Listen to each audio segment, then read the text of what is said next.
Hi అండి. అందరికీ నమస్కారం. Welcome to my channel. ఈ వీడియోలో ప్రభుత్వ ఉద్యోగుల పదవీ విరమణ వయస్సు పెంపుపై కీలక నిర్ణయం అండి. దీనికి సంబంధించిన పూర్తి వివరాలు ఈ వీడియోలో తెలుసుకుందాము. వీడియో అయితే ఎక్కడ గాని స్కిప్ చేయకుండా ఎండ్ వరకు చూసేయండి. అప్పుడే ఇన్ఫర్మేషన్ పూర్తిగా అర్థమవుతుంది. అలాగే వీడియో చూస్తున్న ప్రతి ఒక్కరు వీడియోకి లైక్ చేయండి ఫ్రెండ్స్.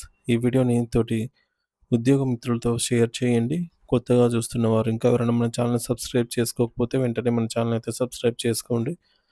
దీని ద్వారా నేను చేసే లేటెస్ట్ వీడియోస్ అన్నీ మీ వరకు రీచ్ అవుతాయి. ఇక ఆలస్యం చేయకుండా వివరాల్లోకైతే వెళ్ళిపోదాము.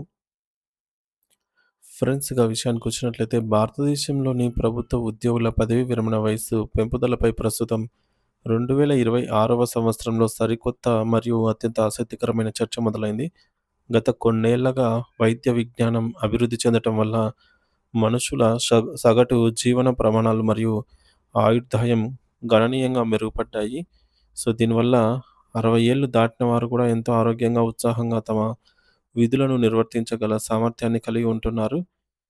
మరి ఈ మారుతున్న సామాజిక పద్ధతులు మరియు ప్రభుత్వాలపై పెరుగుతున్న పెన్షన్ల ఆర్థిక భారం నేపథ్యంలో పదవీ విరమణ వయస్సును సవరించాలి అనే అంశం ఇప్పుడు అటు ప్రభుత్వ విధాన నిర్ణేతల వద్ద, ఇటు న్యాయస్థానాల వద్ద ప్రధాన చర్చనీయాంశంగా మారింది.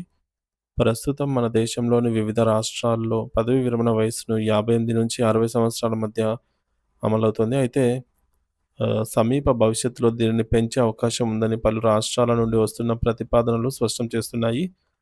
ముఖ్యంగా ఆంధ్రప్రదేశ్ రాష్ట్రంలో ఈ విషయంపై ఇటీవల కోర్టు ఒక కీలకమైన తీర్పును వెలువరించింది.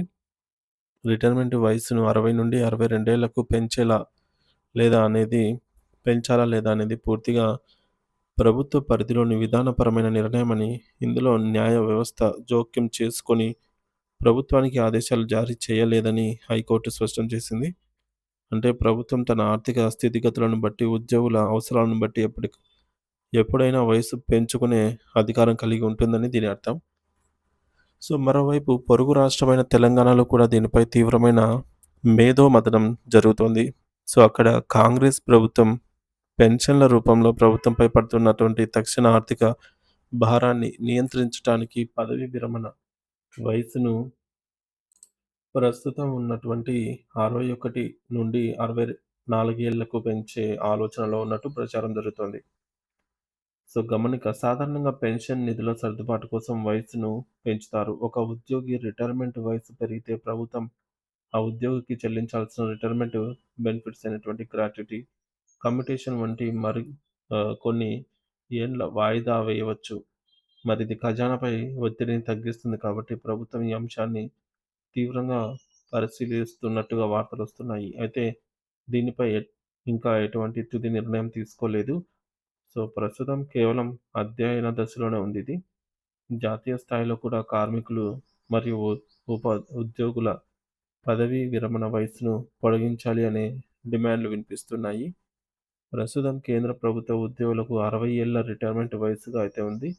కానీ ప్రపంచవ్యాప్తంగా మారుతున్న ఆర్థిక సమీకరణాలు మరియు పెరుగుతున్న పెన్షన్ ఖర్చులను దృష్టిలో ఉంచుకొని దీనిని 62 ఏళ్లకు లేదా అంతకంటే ఎక్కువగా పెంచాలని విధాన నిర్ణేతలు చర్చిస్తున్నారు. అనుభవజ్ఞులైన ఉద్యోగులు ఎక్కువ కాలం సేవలో ఉంటే వారి నైపుణ్యం దేశాభివృద్ధికి తోడ్పడుతుందని మేధావుల అభిప్రాయం. ముఖ్యంగా సాంకేతిక మరియు పరిపాలనా విభాగాల్లోని సీనియర్ల అనుభవం ప్రభుత్వానికి ఎంతో అవసరం.